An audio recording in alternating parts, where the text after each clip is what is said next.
Friends, welcome back to our YouTube channel. ఈ రోజు ఒక సరికొత్త వీడియోతో మీ ముందుకు వచ్చాను. ఈ రోజు మనం చేయబోయే వీడియో సుమారు 700 సంవత్సరాల క్రితం జరిగిన ఒక యథార్థ సంఘటన.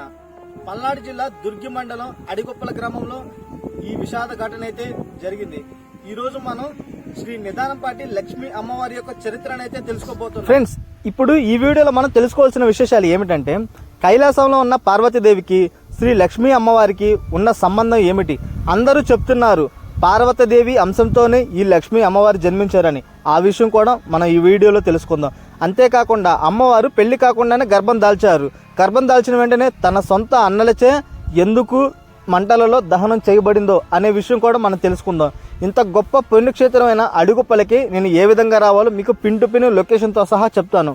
ఇప్పటివరకు మన ఛానల్ని ఎవరైతే సబ్స్క్రైబ్ చేయలేదో వెంటనే సబ్స్క్రైబ్ చేయండి. ఇంక లేట్ చేయకుండా వీడియో మొదలు పెడదాం.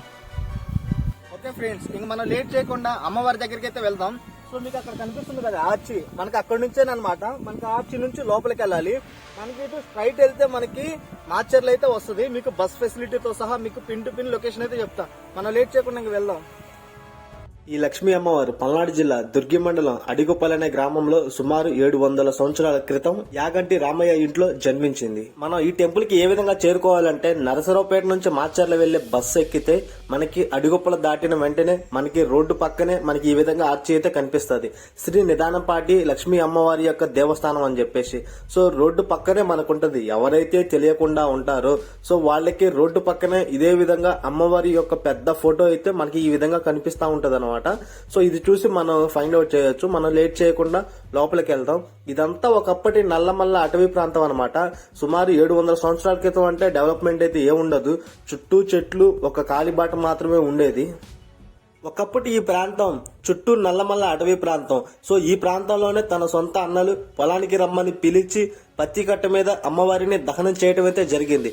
ఫస్ట్ అయితే మనం టెంపుల్ దగ్గరికి వెళ్లి అమ్మవారు శిలగా మారిన ప్రదేశాన్ని చూసి మనం ఈ చరిత్రనైతే తెలుసుకుందాం, ఒకటి తర్వాత ఒకటిగా. అమ్మవారిని దహనం చేసిన రోజు ఆదివారం కావున ఇక్కడ ప్రతి ఒక్క ఆదివారం భక్తులు వాళ్ళ కోరికల మేరకు మేకలను, కోళ్లను బలిస్తూ అమ్మవారిని పూజించుకుంటూ ఉంటారు. ఇక్కడ ఆదివారం అంటే ఒక పెద్ద పండగలాగే జరుగుతుంది. శ్రీ నిదానంపాటి శ్రీలక్ష్మి అమ్మవారి దేవస్థానం. మనం ఇంకా లేట్ చేయకుండా లోపలికైతే వెళ్లి దీని యొక్క విశేషాలైతే మనం ఇప్పుడు తెలుసుకుందాం. సో మనకి లోపలికి వెళ్ళడానికి ఇదేనమాట ఎంట్రీ మార్గం వచ్చేసి. మనం ఈ ద్వారానే మన లోపలికైతే వెళ్ళాలి. చెప్పులైతే బయట విడిచిపెట్టి వెళ్ళాలి. సో మనకి లోపలికి వెళ్తే ప్రస్తుతానికి కొంచెం రద్దీగా ఉంది. ఎందుకంటే ఈ రోజు ఆదివారం ఉదయం 8 గంటలు కావడం వల్ల చాలా తక్కువ మంది అయితే ఉన్నారు. టైం గడిచే కొంది మనకి ప్రదేశంలో అయితే ఎక్కువ మంది జనాలు అయితే వస్తూ ఉంటారు అనమాట. ఎందుకంటే అమ్మవారికి ఎక్కువగా పూజలు చేసేది ఆదివారం రోజే కాబట్టి. ఈ ప్రదేశంలో అమ్మవారినే కాకుండా గోవులను కూడా ఎక్కువగా పూజిస్తుంటారు. ఎందుకంటే అమ్మవారిని దహనం చేసినప్పుడు అమ్మవారి గర్భం నుంచి ఒక నందీశ్వరుడైతే మనకి చీల్చుకుంటూ వచ్చారు. అదే గోమాత. అందువల్ల మనకి ఇక్కడ గోమాతను కూడా ఎక్కువగా పూజిస్తూ ఉంటారనమాట. సో మనం దర్శనానికి వెళ్లాలంటే ఈ క్యూ పద్ధతినే పాటించాలన్నమాట. ఇక్కడ అమ్మవారి కోరిక మేరకు భక్తులు తమను దర్శించుకోవడానికి వచ్చిన ప్రతి ఒక్కరూ ఎండలో నిలబడాలని అమ్మవారు చెప్పడంతో అమ్మవారు శిలగా మారిన ప్రదేశం చుట్టూ ఒక 10 అడుగుల మేరకు మనకి పైనుంచి ఎండ అయితే ఉంటదన్నమాట. దాన్ని బేస్ చేసుకునే మనకి టెంపుల్ నిర్మించడం అయితే జరుగుతుంది. ఇక్కడ మనం అమ్మవారిని చూడాలంటే టికెట్ తీసుకొని వెళ్ళాలి. ఒక్కొక్క టికెట్ ధర మనిషికి 100 రూపాయలు అయితే ఛార్జ్ చేస్తున్నారు. ముఖ్యంగా మీరు గమనించాల్సిన విషయం ఏంటంటే, ఇక్కడ ఓన్లీ మగవాళ్ళకి మాత్రమే అమ్మవారి దర్శనం ఉంది. ఆడవాళ్ళకి ఎట్టు పరిస్థితుల్లో అమ్మవారి దర్శనం అయితే లేదు. ఆడవారంతా బయట నుంచి చూసుకొని వెళ్ళటమే కానీ లోపలికైతే ప్రవేశం లేదనమాట. అమ్మవారు వెలిసిన చోట ఒక వేప చెట్టు అయితే ఉంటది. మీకు కనిపిస్తుంది కదా వేప చెట్టు. అమ్మవారు శిలగా మారిన కాలం నుంచి దాదాపు 700 సంవత్సరాల నుంచి ఈ చెట్టు మనకి ఇంతే ఉందన్నమాట.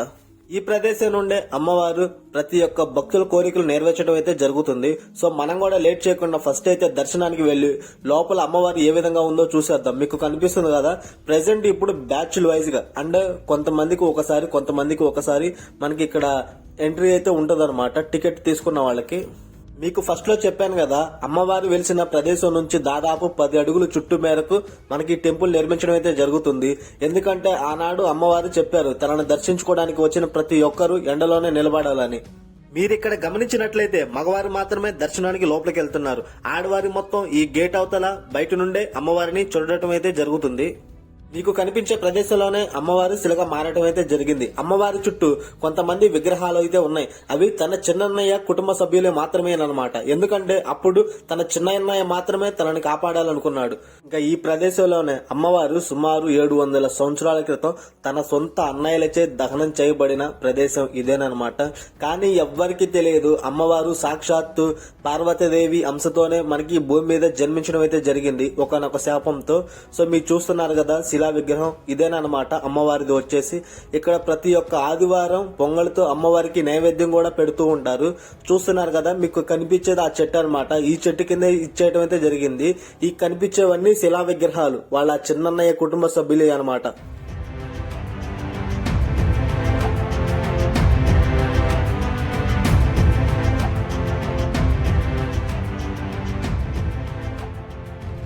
టైం గడిచే కొద్ది ఇక్కడ భక్తుల రద్దీ అయితే పెరిగిపోతా ఉంది. చూస్తున్నారు కదా ఇక్కడ కూడా ఎక్కువ మంది జనాలు వస్తూ ఉన్నారు. సో మనకి ఇక్కడ గమనించవలసిన విషయం ఏంటంటే ఇక్కడ ప్రతి ఒక్క అమ్మవారి టెంపుల్లో మనకి ఈ విధంగా ఉయ్యాలు ఉండటం అయితే జరుగుతుంది. సో భక్తులు ఎవరికైతే పిల్లల గురించి ఆలోచిస్తారో వాళ్ళకి సంబంధించింది అనమాట ఇది. సో అందువల్ల మనకి ఈ ఉయ్యాలు అనేది ప్రతి ఒక్క అమ్మవారి టెంపుల్ అయితే ఉంచడం అయితే జరుగుతుంది. ఇక్కడ ఈ ఊయలనైతే ఎంతో మంది భక్తులు ఈ విధంగా ఊపితే అమ్మవారు ఎంతగానో సంతోషిస్తారంట అని ఇక్కడ వాళ్ళే నమ్మకం. సో మనమైతే ఇంకా ఈ ప్రదేశంలో ఏమన్నాయో చూద్దాం. మనకి ఇక్కడ చూసినట్లయితే సో మనకి ఇక్కడ ఒక నందీశ్వరుడి విగ్రహం అయితే కనిపిస్తూ ఉంటది అనమాట. అమ్మవారి గర్భంలో ఒక నందీశ్వరుడు అయితే అసంపూర్ణంగా జన్మించడం అయితే జరిగింది. దానికి గుర్తుగానే ఇది. సో మనం ఇక్కడ బయట నుంచి చూసినట్లయితే టెంపుల్ మనకి ఈ విధంగా కనిపిస్తూ ఉంటది అనమాట. ఎంతో టెక్నాలజీతో మనకి టెంపుల్ నిర్మించడం అయితే జరుగుతుంది. ఒకప్పటి నల్లమల్ల అటవీ ప్రాంతం ఒకప్పుడు ఎక్కువగా చెట్లు ఉండేవి. ఇక్కడ చెట్లన్నీ కొన్ని వందల సంవత్సరాల క్రితం నుంచి ఈ చెట్లు ఇక్కడే ఉన్నాయి. ఇక్కడ మనకి 5 తలలతో ఒక నాగదేవత విగ్రహం కూడా మనకి ఇక్కడ అమ్మవారి టెంపుల్ పక్కన నిర్మించడం అయితే జరుగుతుంది.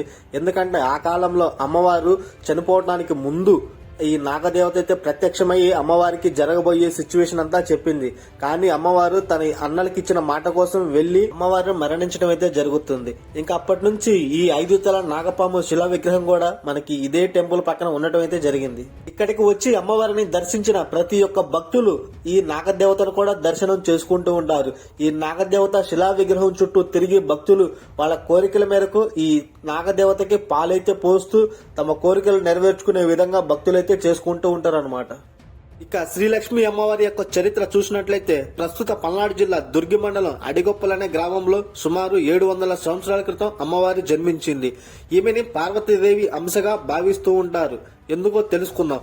పూర్వం కైలాసంలో ఉండే పార్వతీదేవి పరమేశ్వరులు ఇద్దరు కూర్చొని ఉండగా ప్రథమ గణాలు నాట్యం చేస్తున్నారు. అప్పుడు నందీశ్వరుని చూసి పార్వతీదేవి హేళనగా నవ్విందట. అప్పుడు నందీశ్వరుడు తండ్రి అయిన మహర్షి శిలాదుడు ఎంతగానో బాధపడ్డాడు. నా కుమారుని చూసి ఎందుకు నవ్వుతున్నావు అని ప్రశ్నించగా అప్పుడు పార్వతీదేవి అతడి నాట్యంలో తాళము భావము ఏమీ లేదని చెబుతుంది. అప్పుడు శిలాదుడికి కోపం వచ్చి కలియుగంలో నీవు భూలోకంలో జన్మించి వివాహం కాకుండానే నీవు చిన్నతనంలోనే గర్భం దాల్చి అవమానాలు ఎదుర్కోగలవని శపిస్తాడు. అప్పుడు పార్వతీదేవి మహర్షి శిలాదుడిని శాప విముక్తి అడగగా నీతో పాటు కామధేను అనే గోమాత కూడా జన్మిస్తుంది. నువ్వు రోజు దాని పూజలు చేయి. కొన్నాళ్ల తర్వాత నువ్వు విచిత్రమైన గర్భం ధరిస్తావు. నా నాట్యంలో నంది అసంపూర్ణుడు అన్నావు కాబట్టి నీ గర్భంలో నందీశ్వరుడు అసంపూర్ణంగానే పుడతాడు. తర్వాత నిన్ను మీ వాళ్లే అగ్నికి ఆహుతైతే చేస్తారు. ఆ విధంగా నీవు మానవ రూపం వదిలి నిదానం పాటి అమ్మవారిగా భక్తుల కోరికలు తీరుస్తూ అక్కడే ఉంటావు అని జవాబిచ్చాడు. ఇక ఆయన చెప్పిన విధంగానే సుమారు 700 సంవత్సరాల క్రితం పల్నాడు జిల్లా అడిగొప్పల అనే ప్రాంతంలో యాగంటి రామయ్య ఎంతో శివభక్తుడు. ఆయన ఇంట్లోనే ఈ లక్ష్మీ అమ్మవారు జన్మించారు. 4 కుమారుల తర్వాత పుట్టిన ఈమెను శ్రీలక్ష్మి అని పేరు పెట్టారు. ఆ కాలంలో శ్రీలక్ష్మి అమ్మవారి యొక్క తండ్రి అయిన రామయ్యకు ఎన్నో గోవులు ఉండేవి. గోవులలో ఒకటైన కామధేను అనే ఒక గోవుకి అమ్మవారు రోజులు పూజలు చేస్తూ ఆవు పంచకాన్ని సేవించేది. అనుకోకుండా ఒకరోజు అమ్మవారు గర్భం దాల్చడం అయితే జరిగింది. విషయం తెలుసుకున్న పెద్దలు వాళ్ళ ఇంట్లో చెప్పగా తన సొంత అన్నయ్యలే అమ్మవారిని చంపాలని చూశారు. పకడ్బందీగా ప్లాన్ చేసి ఈ నల్లమల్ల అటవీ ప్రాంతానికి రప్పించి పత్తిగట్ట పేర్చి అమ్మవారి కోసం ఎదురు చూస్తూ ఉన్నారు. మీ కిందాక చూపించాను కదా ఒక నాగదేవత. ఆ నాగదేవత వచ్చి అమ్మవారికి జరిగిన విషయం అంతా చెప్పింది.